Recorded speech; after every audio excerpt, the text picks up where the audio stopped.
ऐसी दुविधा में तो एवेंजर्स अपनी बीवी के सामने भी नहीं आए होंगे। एक डिसीजन जो पूरे यूनिवर्स को बचा सकता है, लेकिन अगर उस डिसीजन की कीमत हो एक और दुनिया की मौत, और उसमें भी अगर कैप्टन अमेरिका ही कॉम्प्रोमाइज़ करने से मना कर दे तो क्या होगा। ये कंटिन्यूशन है उस कहानी की जहां एवेंजर्स इनकर्जन से अपनी अर्थ को बचाने के लिए इन्फिनिटी गॉन्टलेट का यूज़ करने का मन बना चुके हैं। बट इस प्लान में अभी दो मेजर फ्लॉज हैं। पहला तो ये कि एवेंजर्स के पास ऐसी कोई डिवाइस ही नहीं है जिसकी हेल्प से नेक्स्ट इनकर्जन को डिटेक्ट करके उसे इनकर्जन विंडो के दौरान ही रोका जा सके। और दूसरा, इन्फिनिटी गॉन्टलेट का यूज़ करने के लिए इनके पास अभी भी एक इन्फिनिटी स्टोन कम है। आज की इस वीडियो में हम देखेंगे कि क्या एवेंजर्स या कहें इल्यूमिनाटी इन दोनों प्रॉब्लम्स को सॉल्व करके इनकर्जन से अपनी अर्थ को बचा पाएंगे। हेलो दोस्तों, मैं हूं मुदित और बिना कोई नया इनकर्जन शुरू किए चलिए शुरू करते हैं। इशू की स्टार्टिंग में इल्यूमिनाटी के सभी कैरेक्टर्स को इंट्रोड्यूस किया जाता है। Black Bolt, Namor with power gem, Reed Richards with reality gem, Iron Man with space gem, Captain America with time gem, Doctor Strange with soul gem और सबसे आखिरी में प्रोफेसर एक्स, जिनके पास माइंड स्टोन या माइंड जैम है but उनके नीचे डिजीज लिखा हुआ है। और यही इल्यूमिनाटी की मेन प्रॉब्लम है। बट दूसरी तरफ न्यूयॉर्क के एक शांत से कमरे में यहाँ खड़ा है डॉक्टर हेनरी मकॉय एके बीस्ट। उसके सामने एक आदमी बैठा होता है जो कहता है, जैसा आप जानते हैं अब आपको सारे जॉइंट ट्रस्ट और होल्डिंग्स का कंट्रोल मिल चुका है, लेकिन एक चीज़ और थी जो मुझे पर्सनली आपको देनी थी। वो एक एनवलप आगे बढ़ाता है। डॉक्टर मकॉय चार्ल्स एक्जेवियर चाहते थे कि ये आप तक पहुंचे। हेनरी एनवलप खोलता है, अंदर एक छोटा सा कार्ड निकलता है और उस पर सिर्फ एक शब्द लिखा है, रिमेंबर। हेनरी मकॉय बोलता है, ओह प्रोफेसर, देखिए हम किस जगह आ गए हैं। और तब उसके दिमाग के अंदर छुपी हुई एक याद जाग उठती है। उसके सामने खड़े होते हैं professor Charles Xavier. Professor x बोलते हैं, मैं ये मेमोरी तुम्हारे दिमाग के सबसे गहरे कोने में छुपा रहा हूँ। अगर तुम्हें ये याद आ रही है तो इसका मतलब है तुम्हें ट्रिगर मिल चुका है, और इसका मतलब ये भी है कि मैं अब जिंदा नहीं हूँ। हम एक दूसरे को बहुत सालों से जानते हैं और अब हम दोनों ही एक दूसरे को आइडियल सोच से भी आगे देख चुके हैं। कभी तुम सिर्फ एक ब्रिलियंट स्टूडेंट थे और मैं सिर्फ एक प्रोफेसर। आज तुम भी मेरी तरह सिर्फ एक आदमी हो। मुझे उम्मीद है मेरा अंत बेकार नहीं गया होगा। मुझे उम्मीद है तुम अपने दिल में इतनी जगह बना पाओगे कि जब तुम्हें पता चले मैंने क्या क्या किया तो तुम मुझे माफ़ कर सको। प्रोफेसर एक्स दरवाजे की तरफ बढ़ते हैं, जाते जाते बोलते हैं, तुम्हें पता चल जाएगा हेनरी, इसके अंदर जर्नल्स और रिकॉर्ड्स हैं मेरी क्लैंडस्टीन एक्टिविटीज़ के, और जो मैंने यहाँ छोड़ दिया है, और अब तुम्हें भी वही करना होगा। चार्ल्स धीरे से पूछता है, तुम कैसे जानते थे कि तुम स्पेशल हो? हैंक बोलता है, तुम हमेशा से मुझे कहते थे कि मैं हूँ गिफ्टेड। याद खत्म होती है और हेनरी मकॉय खड़ा होता है एक छुपी हुई अलमीरा के सामने। वो कीपैड पर कोड डालता है, गिफ्टेड। अलमीरा धीरे से खुल जाती है, अंदर से तेज रोशनी फूट पड़ती है। हेनरी मकॉय के हाथ में एक चमकती हुई जैम आ जाती है। उसके मुंह से सिर्फ एक लफ्ज़ निकलता है, ओह माय। और अगले ही पल तेज एनर्जी पूरे कॉरिडोर में फैल जाती है। और फिर हेनरी मकॉय खड़ा होता है Black Bolt, Namor, Captain America और ब्लैक पैंथर के सामने। कैप्टन अमेरिका उसकी तरफ देखकर कहते हैं, welcome to the rabbit hole Doctor McCoy. फिर हल्की सी मुस्कुराहट के साथ, पैक अ बैग। अगले दिन एक टूट चुकी जगह पर पुराने पत्थरों के बीच बैठा है डॉक्टर स्ट्रेंज। उसके सामने बैठा है हेनरी मकॉय और साइड में खड़े हैं रीड रिचर्ड्स। रीड धीरे से कहता है, डॉक्टर मकॉय तुम्हें थोड़ा सा पिंच फील होगा। और इतने में वो हेनरी के हाथ पर एक डिवाइस लगा देता है। हेनरी मकॉय के मुंह से निकलता है, जिस पर डॉक्टर स्ट्रेंज तुरंत बोलता है, कम ऑन हेनरी, तुम खुद को एम्बरेस कर रहे हो। रीड समझाता है, तुम्हारे पाम में जो डिवाइस हम प्लेस कर रहे हैं ये सिर्फ एक काम के लिए नहीं है डॉक्टर मकॉय। सबसे पहले ये एक लिमिटेड कम्युनिकेशन सिस्टम है और एक अलर्ट सिस्टम इनकर्शन डिटेक्ट करने के लिए। हेनरी मकॉय इस बायोलॉजिकल इम्प्लांट से थोड़ा अनईजी सा हो जाता है। वो बोलता है, मैंने तुम लोगों की बातें सुनी है और ऑनेस्टली मुझे लगता है मुझे यहाँ नहीं होना चाहिए। रीड कहता है, इस डिवाइस से सिंपल कमांड्स ब्रॉडकास्ट होंगी, रन, फाइट, असेंबल और बाकी। हेनरी मकॉय हल्का सा टॉन्ट करता है, असेंबल फनी है क्योंकि मुझे याद भी नहीं मैंने कब ज्वाइन किया था तुम्हारी इस छोटे से कबाल को। तब बीच में नमोर बोलता है, बीस्ट सही कह रहा है रिचर्ड्स, हमें जो चाहिए था वो ले लेना चाहिए और इसे भेज देना चाहिए। इसके पास वो कॉन्स्टिट्यूशन ही नहीं है जो हार्ड डिसीजन के लिए चाहिए होता है। हेनरी कहता है, प्रोफेसर जैम मेरे लिए छोड़कर गए थे नमोर, तुम्हारे लिए नहीं। उन्होंने किसी वजह से ऐसा किया था। रीड रिचर्ड्स हेनरी मैकॉय की आंखों में देखकर कहता है, मुझे पता है हेनरी, बिल्कुल वैसे ही जैसे मुझे पता है कि अगर चार्ल्स जिंदा होते तो वो यहीं होते। रीड रिचर्ड्स धीरे से कहता है, इसका मतलब ये है कि उन्होंने तुम्हें अपनी जगह चुना है। ये डिवाइस सिर्फ बीकन नहीं है, ये मल्टीवर्स हॉर्निंग बीकन भी है। तुम चाहे किसी भी प्लेन पर हो, ये हमें तुम तक ले आएगी। और ये सब हमारे अर्ली वार्निंग सिस्टम से कनेक्टेड है, जो इनकर्जन के स्टार्ट होते ही उसे डिटेक्ट करेगा, जिससे हम सबसे पहले जान जाएंगे कि कौन सी दुनिया मर रही है। टिचाला कहता है, ये अब रेडी है। रीड कहता है, फिर सीधा टेस्ट ही करते हैं। एक छोटी सी आवाज गूंजती है। सब अपने हाथ देखते हैं। Black bolt, iron man, Henry McCoy, Reed Richards, doctor strange और कैप्टन अमेरिका, सबके हाथों में एक छोटी सी लाल रोशनी ब्लिंक कर रही है। और खामोशी में कैप्टन अमेरिका धीरे से पूछता है, वेल दैट वर्क्स, तो अब क्या? टिचाला, अब हम अगले एपोकलिप्स का इंतजार करते हैं एंड होप लाइक हेल कि तुम्हारा आइडिया काम करे। कुछ देर बाद हम एक बार फिर से रीड रिचर्ड्स और ब्लैक स्वॉन वाली कन्वर्सेशन देखते हैं। ब्लैक स्वॉन पूछती है, what are these called again? Reed Richards जवाब देता है, फ्रेंच फ्राइज। एक बिल्कुल शांत कमरा, प्रिजन की दूसरी साइड बैठी है ब्लैक स्वॉन और सामने बैठा है रीड रिचर्ड्स। ब्लैक स्वॉन धीरे से बोलती है, ये उसकी कोई अलग ही लैंग्वेज है। इतनी देर बाद, सिर्फ नेसेसरी सब्सटेंस पर जीने के बाद, मैं भूल ही गई थी कि खाना इतना अच्छा भी लग सकता है। रीड कहता है, कभी कभी खुद को इंडल्ज करना अच्छा होता है, तुम्हें याद दिलाता है कि तुम इंसान हो। ब्लैक स्वान, मैं तुम्हारी प्रिजनर हूँ रीड, सिर्फ वही खा सकती हूँ जो तुम देते हो। ये तुम्हारी वीकनेस है, मेरी नहीं। हमें तुम्हारी दुनिया के आने वाली मौत पर फोकस करना चाहिए कि क्या तुम अपनी डेथ एक्सेप्ट करोगे या फिर कोई ऑफरिंग तैयार करोगे इंटेलिजेंस के बदले। All I think about are those things, Reed Richards बोलता है, and we have a plan. Black Swan पूछती है, अ प्लान? बताओ ज़रा अपना प्लान। रीड रिचर्ड्स कहता है, हम इन्फिनिटी जेम्स का यूज़ करेंगे और इन्फिनिटी गॉन्टलेट को दोबारा बनाएंगे। Black Swan, what are these infinity gems? Reed Richards समझाता है, ये इमेंस पावर के आर्टिफैक्ट्स हैं, टोटल 6 होते हैं, पावर, टाइम। ब्लैक स्वॉन बीच में टोक देती है, तुम इन्हें स्टोन्स कहते हो। ये एक अच्छा प्लान है, लेकिन याद रखो ये स्टोन्स अपने नेटिव यूनिवर्स के बाहर काम नहीं करते, लिमिटेशंस होती हैं। टिपिकल लोकी वाला मूवमेंट। पर टाइम तुम खरीद सकते हो इससे। रीड कहता है, आई थिंक बस आज के लिए इतना ही काफ़ी होगा। ब्लैक स्वॉन हल्की सी स्माइल के साथ बोलती है, thank you for the French fries Richards, they made everything so much better, word so much brighter. मुझे उन चीज़ों पर तरस आता है जिन पर तुम अभी भी चिपके हुए हो। तुम सोचते हो ये प्रॉब्लम सॉल्व हो सकती है, तुम्हें लगता है कि इस सब के अंत का फैसला तुम करोगे। इस कन्वर्सेशन के बाद ब्लैक स्वॉन वेट करती है, जिसमें 3 दिन तो नॉर्मल बीतते हैं, बट 4 दिन बाद ब्लैक स्वॉन की आंखों में लाल रोशनी जल उठती है।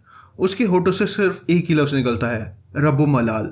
अब रमो मलाल के बारे में मैं इस स्टोरी में आगे जाकर तो बात करूंगा ही, बट तुम इसका और डॉक्टर स्ट्रेंज का कनेक्शन इस वाली वीडियो में देख सकते हो, जो कि एक पोटेंशियल थ्योरी भी है डूम्सडे से रिलेटेड। बट अगर स्टोरी पर वापस आए तो उसी वक्त इल्यूमिनाटी के सभी members, black bolt, Henry McCoy और बाकी सबके हाथों में लाल सिग्नल जल उठता है और फिर वो सब सीधे पहुंचते हैं गिलगिट बाल्टिस्तान, पीओके में। बर्फ से ढकी पहाड़ियाँ, तेज हवा और बीच में खड़े हैं बीस्ट और पूरी इल्यूमिनाटी। कैप्टन अमेरिका बोलता है, we are here, spread out and wait, मुझे कुछ दिख रहा है। अचानक से बर्फ हवा में उड़ रही है। ब्लैक पैंथर बोलता है, वकांडा वाले इवेंट के वक्त मैंने जंप करने की कोशिश की थी, लेकिन इनकर्जन वॉल ने रोक दिया। मुझे लगता है कि ये वही वॉल है। Iron Man confirms, yes correct, harmonic registers हो रहे हैं। बट फिर Reed notice something and commands, tighten the beam there, mountain के फेस से 40 यार्ड्स ऊपर। बीस्ट बोलता है, कोलैप्स, यानी इनकर्जन में 7 घंटे से भी कम बचे हैं, हमें तेज होना पड़ेगा। नमोर, मैंने वॉल की एज ढूंढ ली है। रीड रिचर्ड बोलता है, आई एम गोइंग इन। सब लोग माउंटेन की तरफ देख रहे होते हैं। कैप्टन अमेरिका हैरान है, my God, it's almost too much. Read, इस रेंज पर एटमॉस्फेयर डिस्टर्बेंस होनी चाहिए थी, पर यहाँ सब कुछ बिल्कुल शांत है। ब्लैक पैंथर कहता है, सरेन, जैसे दुनिया ने पहले ही हार मान ली हो। डॉक्टर स्ट्रेंज, नॉर्मल फिजिक्स के लॉज यहाँ अप्लाई नहीं हो रहे, ये इंटरेस्टिंग है।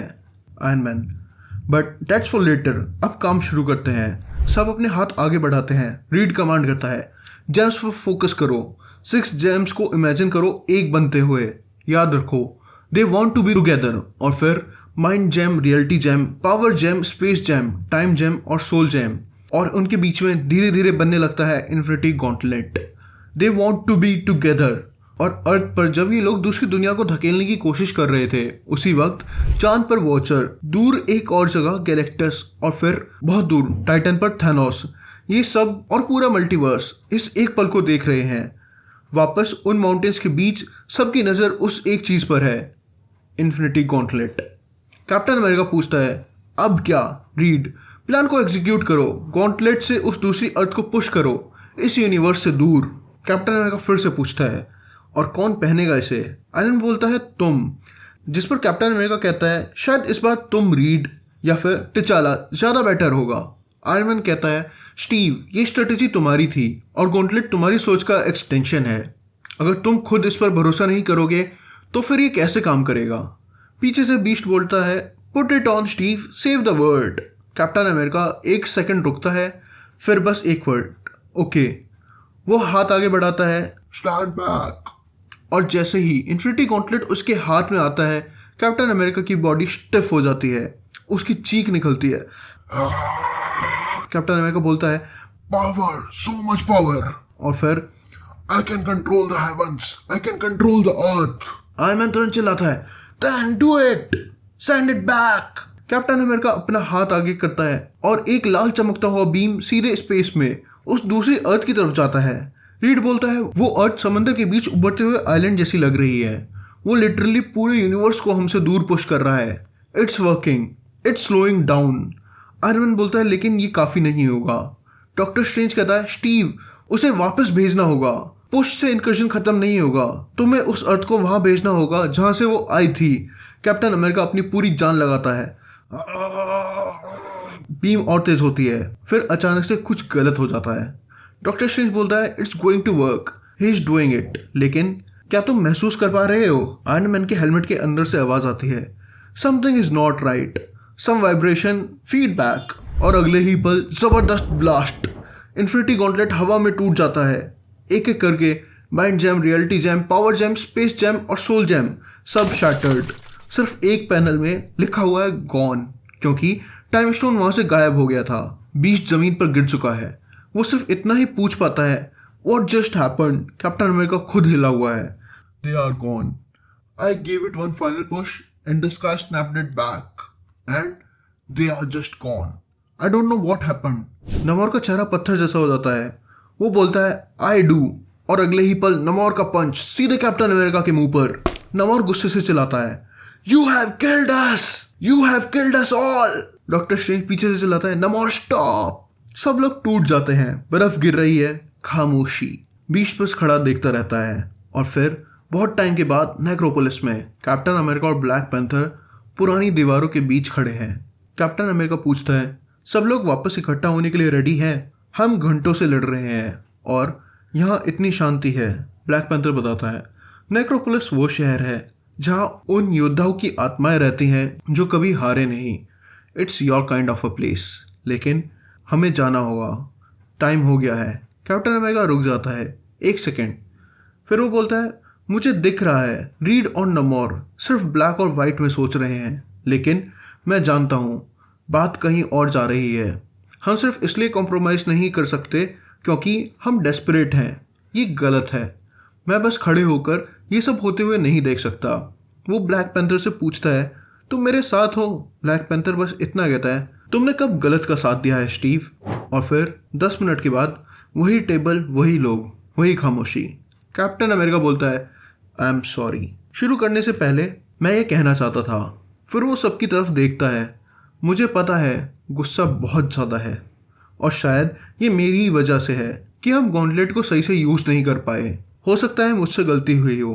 लेकिन फिर वो बताता है, इस बार भी हम यहीं खड़े हैं। बस फ़र्क इतना है कि पहली बार हमने एक इनकर्जन को रोका है। डॉक्टर स्ट्रेंज तुरंत टोकता है, आई एम सॉरी कैप्टन, लेकिन मैं डिसएग्री करूँगा। इस बार हमने वो चीज़ खो दी है जिसके ज़रिए हम जीते थे। गॉन्टलेट चला गया, अब हमारे पास कुछ भी नहीं। कल अगर दूसरा इनकर्जन हुआ तो हम क्या करेंगे? कैप्टन अमेरिका बोलता है, हमें कोई रास्ता मिलेगा और बिना अपनी पहचान कुर्बान किए हम ये फिर से करेंगे। ब्लैक पैंथर बीच में चिल्लाता है, नो। कैप्टन अमेरिका रुक जाता है। नमोर धीरे से पूछता है, what did you expect Rogers? Captain America, मैं तुमसे पहले ही कह चुका हूँ, मेरे लिए मेरे लोग सब कुछ हैं। इस फैसले में मैं सिर्फ एक आदमी नहीं, मैं एक नेशन हूँ and I will do whatever it takes. Captain America Beast की तरफ देखता है। हैंक, क्या तुम अभी भी उस जाइंट हर्ट के अंदर ह्यूमैनिटी देख पाते हो? बीस्ट बोलता है, स्टीव तुम मुझसे पूछ रहे हो, एक म्यूटेंट से जो एक्सटेंशन रोकने के लिए कुछ भी कर सकता है। रीड बोलता है, तुम्हारा टोन तुम्हारे केस को कमज़ोर कर रहा है स्टीव, जैसे कि ये डिसीजन सिर्फ तुम्हारे लिए ही मुश्किल हो। कैप्टन अमेरिका, तुम इस रास्ते में खुद को खो दोगे रीड। एक दिन तुम मिरर में देखोगे और खुद को पहचान भी नहीं पाओगे। रीड रिचर्ड्स, तुम्हें सच में लगता है कि मैं अपनी फैमिली के लिए खुद को सेक्रीफाइस नहीं करूँगा? कैप्टन अमेरिका बस इतना कहता है, आई एम सॉरी, लेकिन मैं ये होने नहीं दूंगा। आयरन मैन पीछे खड़ा हुआ सब सुन रहा होता है। पहले हम कहेंगे क्या हमें ये वेपन बनाना चाहिए, फिर धीरे धीरे हम ये पूछने लगेंगे कौन सा डूम्सडे सिनेरियो एक्सेप्टेबल है, और फिर एक एक करके हम खुद को कन्विंस कर लेंगे we are doing this for the right reason, there is no other choice, it's the lesser of two evils. Captain America Iron Man की तरफ देखता है, isn't that right brother? Iron Man थोड़ा रुक कर बोलता है, damn it Steve, why do you always have to be this way? I am sorry, I will find some way to make this right. Captain America सिर्फ देखता रह जाता है और पीछे से आयरन मैन की आवाज़ आती है, डू इट स्टीफन। इसके बाद अब रॉजर्स ज़मीन पर पड़ा हुआ है। कैप्टन अमेरिका के हाथ एनर्जी बाइंड्स में बंधे हुए हैं। वो उठने की कोशिश करता है लेकिन हिल भी नहीं पाता। उसकी नज़र सामने खड़े डॉक्टर स्ट्रेंज पर जाकर रुक जाती है। डॉक्टर स्ट्रेंज के हाथों में मैजिक सर्कल्स हैं और भारी आवाज़ में वो कहता है, I am sorry captain, I have no choice. Steve की आंखों में गुस्सा नहीं, सिर्फ यकीन टूटने का दर्द है। डॉक्टर स्ट्रेंज आगे बढ़ता है और अपना मंत्र फूंकते हुए बोलता है, you were never here, you will remember none of this. Magic और तेज हो जाता है। स्टीव की आंखों के पास रोशनी चमक उठती है। उसका चेहरा झटके से टाइट हो जाता है। स्टीव की आंखों के सामने सब कुछ हिलने लगता है और उसी पल सामने खड़े होते हैं रीड रिचर्ड्स, नमोर, ब्लैक बोल्ट और पीछे अंधेरे में ब्लैक पैंथर। स्टीव रॉजर्स उनकी तरफ देखता है और कहता है, you pity me, I pity you, कि तुम लोग मुझे इतना कम समझने लगे हो। एंड वे कैप्टन अमेरिका के चारों तरफ खड़े हैं इल्यूमिनाटी, और उसी पल स्टीव रॉजर्स एके कैप्टन अमेरिका इस कमरे से सिर्फ फिजिकली नहीं, यादों से भी निकाल दिया जाता है, जैसे वो कभी यहाँ था ही नहीं। और यहीं पर कहानी सिर्फ डार्क नहीं, टेरिफाइंग हो जाती है। कैप्टन अमेरिका, वो हीरो जो हमेशा सही के लिए खड़ा रहा, उसे उसकी टीम ने इरेज कर दिया, ना सिर्फ डिसीजन से बल्कि मेमोरी से भी। अब सवाल ये नहीं कि इल्यूमिनाटी सही थी या गलत, रियल सवाल ये है, अगर तुम कैप्टन अमेरिका की जगह होते तो क्या एक दुनिया को मरने देते या पूरे यूनिवर्स को? अगर आपको ऐसी डीप डार्क मार्वल स्टोरीज पसंद है तो subscribe to the Omniverse Guide. बाकी अगर ये वीडियो अच्छी लगी हो तो लाइक और कमेंट करके जरूर बताना। बाय।